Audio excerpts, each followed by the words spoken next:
시대가 변하면서 달라지는 것들이 굉장히 많이 있습니다. 예전에는 미추홀 고주할 추억을 이야기하던 공중전화 박스가 있었고요.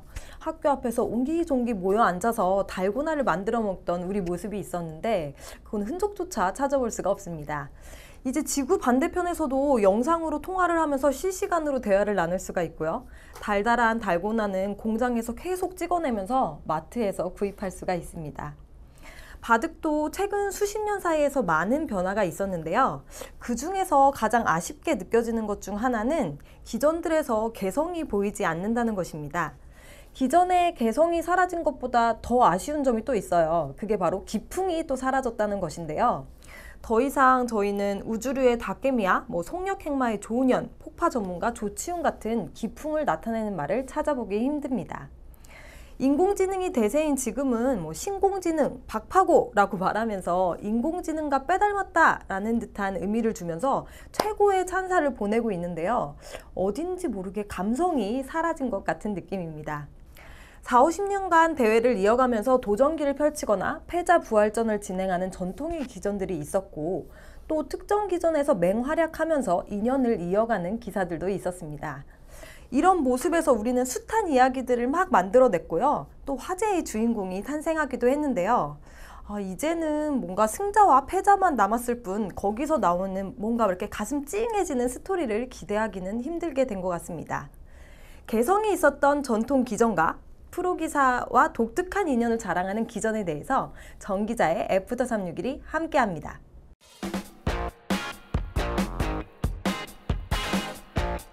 한국에서 시작한 최초의 정식 기전은 무엇일까요? 1956년에 시작해서 2015년 59회까지 진행된 국수전입니다.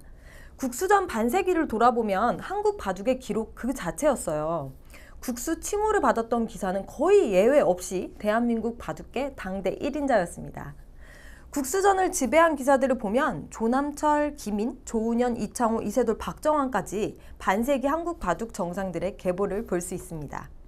국수는 전통적으로 한 나라를 대표할 만큼 바둑을 잘 두는 사람을 일컫는 말인데요.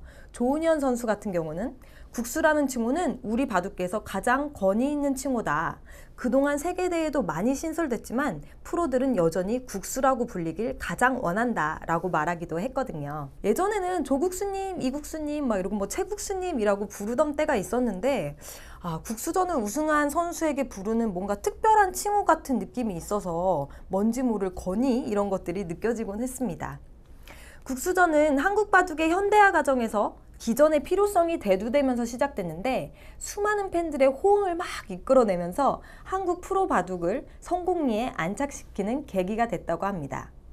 당시 국수전 같은 경우는 엔터테인먼트가 절대 부족한 우리 이 한국에서 가장 큰 재미있는 기전이었고요. 동아일보 사옥이었던 광화문 사거리 앞에서 국수전 실황 중계로 인산인해였다고 전해지고 있습니다. 10여 년간 국수전을 지배한 조남철 선생님의 회고록을 살펴보면 국수전의 인기는 대단했다. 기보 게재 여부에 따라 부수가 5만 부 이상 차이 난다고 바둑 담당 기자가 말했을 정도다 라고 써 있는데요. 5만 부 이상 차이라고 했는데 요즘으로 치면 50만 부 정도라고 하니까요. 그 당시에 바둑 인기가 어느 정도였는지 사실 지금으로서는 상상하기가 힘든 것 같습니다. 반세기 동안 한국 바둑의 젖준 역할을 해온 국수전은 2015년 59기에 우승자 박정환 선수를 배출하면서 마지막으로 이제 폐지가 됐는데요. 스폰서와 이견이 계속되면서 계속 명맥을 이어가긴 힘들었다라고 합니다.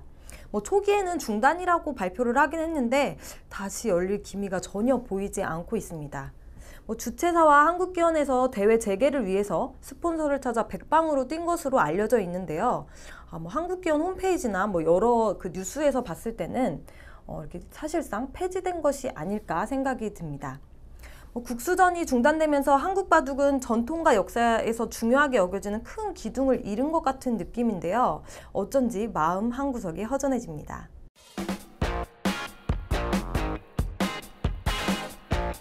43기 전통을 이어오다 2016년에 중단된 명인전이 5년 만에 부활한다는 소식이 최근에 들려왔는데요. 바둑 팬들이 굉장히 환호를 보냈던 것으로 알고 있습니다. 명인전은 국수전과 함께 유서 깊은 타이틀전이었는데요. 후원사가 결별을 선언하고 중단되면서 당시에 충격이 이만저만이 아니었습니다. 2016년 초에 끝난 2015년 시즌 명인전 시상식 날 하이원 리조트에서 우린 더 이상 명인전을 열지 않겠습니다 라고 대놓고 선포를 해서 시상식 분위기가 굉장히 좋지 않았어요. 그러고서는 결국 중단이 되었거든요. 1968년 첫 시작을 알렸던 명인전은 초대 우승자가 조남철 선생님이셨고요. 이후 당대 최고의 기사들이 정상에 오르면서 명성을 쌓았고요. 한국을 대표하는 기전으로 자리매김했습니다. 명인전은 특히 딱 8명의 선수에게만 명인이라는 타이틀을 허락했는데요. 이창호 선수가 13회로 가장 많은 우승을 차지했고요. 그 다음에 조은현 선수가 12회, 서봉수 선수가 7회, 다음이 이세돌 4회, 박영훈 3회 이렇게 명인전에 오른 기억이 있습니다. 특히 명인전 같은 경우는 특정 기전과 기사의 인연을 이야기할 때 굉장히 많이 거론되곤 하는데요. 바로 명인전은 서봉수 선수와 인연이 굉장히 깊습니다. 1972년 19살 소년이었던 서봉수 선수는 당대 거장이었던 조남철 선생님이 가지고 있던 명인위를 빼앗아 오면서 명인전과 첫 인연을 맺습니다. 그 후에도 조은현이나 윤기현 선수들을 연파하면서 대회 5연패를 이룩했고요. 통산 7번 명인전 우승을 차지했습니다. 그 후에도 9번 준우승이라는 또 대기록을 세우기도 했죠. 서봉수 선수가 서명인이라고 불리게 된 것은 우승 횟수만 많다고 이렇게 불린 것은 아닙니다. 서명인은 동갑 라이벌이었던 조은현 선수에게 다른 기전에서 일방적으로 계속 밀린 적이 많았어요. 그런데 희한하게도 명인전에서 펄펄 나는 모습을 보였기 때문이죠.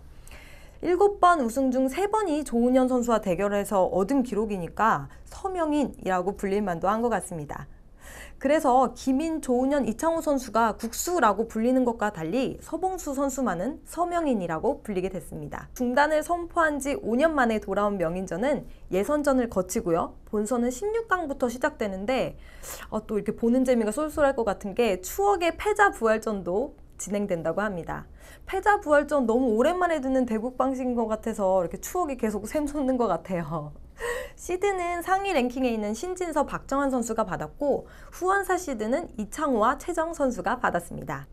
부활한 전통의 명인전에서 역대 9번째 명인이 탄생할지 또 어떤 기사와 새로운 인연을 만들어낼지 기대를 가지고 지켜보면 좋을 것 같습니다.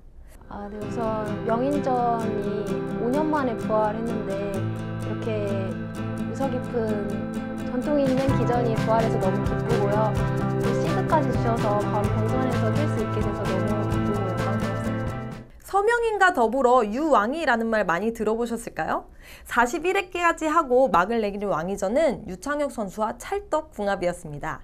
유창혁 선수는 26기 왕위전에서부터 4년 연속 우승을 차지했는데 당시에 이창호랑 조은현 선수가 한참 사제 대결을 벌이고 있었을 때예요. 그런데 이 두 선수를 다 따돌리면서 우승을 하고 그때부터 유왕이라는 호칭이 붙여졌습니다.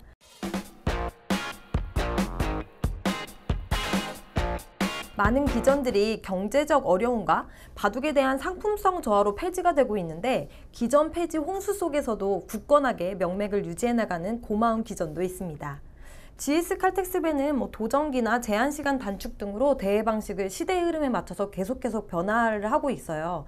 그러다 보니까 사람들이 많은 환호와 응원을 보내고 있고요. 21기를 맞은 맥심커피배는 9단만 출전할 수 있는 특성화된 기전으로 자리 잡은 것도 오래전 일입니다. 39회를 맞은 속기전의 대명사 KBS 바둑왕정도 타이틀 보유자가 곧 한국 바둑의 1인자인 경우가 많았습니다.